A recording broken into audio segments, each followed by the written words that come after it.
Hello जी, राम राम सभी को। कैसे हैं आप सब? उम्मीद है भाई सब बहुत अच्छे होंगे। मैं भी बहुत अच्छी हूँ। तो गाइज फिर से हाजिर हैं आपके सामने एक और नई वीडियो के साथ।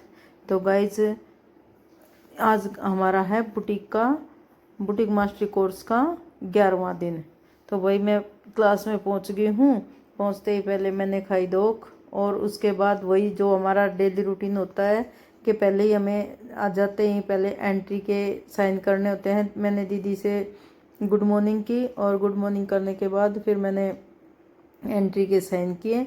और वही दिवाली की वजह से ना काम ज़्यादा हो जाता है, तो थोड़ा सा लेट ही पहुंचा जाता है इंस्टीट्यूट में। तो फिर मैंने साइन करने के बाद, और फिर जो पहले आई हुई थी मेरी जो फ्रेंड है, साथ में हम आते हैं। जाते टाइम तो हम साथ नहीं जाते, लेकिन आते टाइम हम साथ आते हैं।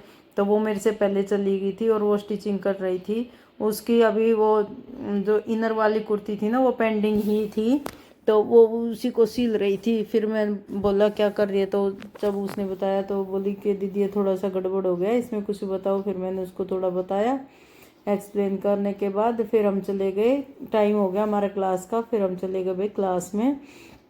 और क्लास में तब तक दीदी आ गई थी, रितु मैम आ गई थी। उन्होंने आते ही हमें दिखाई अपनी ड्रेस, और आज उनकी ड्रेस इतनी अच्छी लगती है। उन्होंने फुल कलियों वाली ड्रेस डाली हुई थी, फुल कलियों वाला फ्रॉक डाला हुआ था, जिसमें ऊपर शोल्डर से लेकर नीचे तक कलियां होती है ना, उन्होंने वो वाली ड्रेस डाली हुई थी।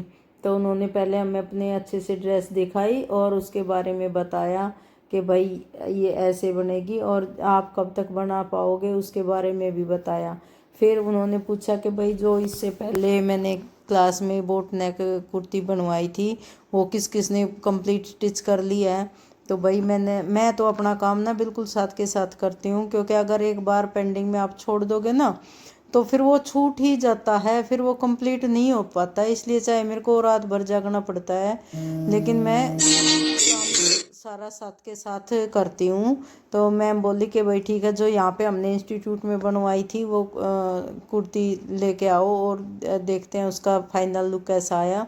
तो जिस लड़की की वो कुर्ती बनी थी उसको बुलाया, और भाई उसका फिर फाइनल लुक देखा। दीदी ने बताया कि देखो ये तो बगैर मेजरमेंट के हमने सिर्फ बोट नेक का जो स्टैंडर्ड साइज होता है वो लेके हमने ये कुर्ती बनाई थी, और देखो ये कितनी अच्छे से बनी हुई है। और जब हम पूरे तरीके से बनाएंगे तो फिर देखना आप, ये जो हमने फॉर्मूले वगैरह लगा के अब कुर्तियाँ बनाएंगे ना, तो उससे आपकी फिटिंग और रियलिटी है भाई ये, कि जो फॉर्मूले लगा के हम कुर्तियाँ बना रहे हैं, मैंने उसके बाद मैंने 2-3 कुर्तियाँ बना ली। मतलब ऐसा, मतलब इतनी गजब की फिटिंग आती है। जब हमारा फाइनल लुक होएगा ना, तो मैं आप लोगों को दिखाऊंगी कि मेरी कुर्तियों की भी सारी। तो वही वो हो गया। फिर दीदी ने बताया कि आज हम नायरा कुर्ती स्टिच करना सिखाएंगे, और बोली एक बार ये दिखा देते हैं भाई। फिर दीदी ने रैंप वॉक करके दिखाया।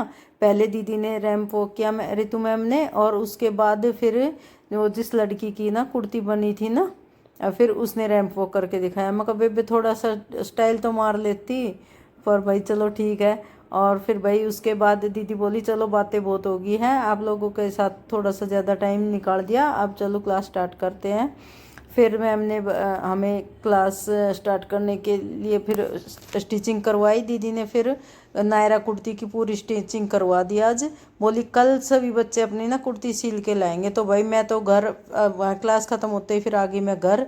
घर आते ही मैंने तो बस 1-2 काम जो करने थे वो करके लगी, और मैंने तो फिर अपनी कुर्ती में लगी कि भाई मेरे को पीछे नहीं रहना। जब जाके क्लास में ये नहीं सुनना कि इसने अपना काम कंप्लीट नहीं कर रखा।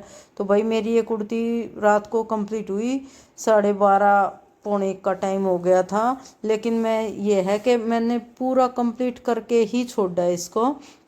और इसमें मैंने पोटली बटन लगाया, इसकी मैंने शॉर्टर शायद डाली भी होगी। तो इसका पोटली बटन बना के, और फिर मैंने खुद ही बटन बनाए। मैं रेडीमेड नहीं लेके आई, मैंने जो फैब्रिक के पीस कट करके और जब बनाए थे, और ये स्टिच कर दी मैंने। स्टिच करने के बाद ये देखो ये आया इसका फाइनल लुक। तो गाइज़ बहुत अच्छी कुर्ती बनी है। तो गाइज़ वीडियो को लाइक और शेयर जरूर।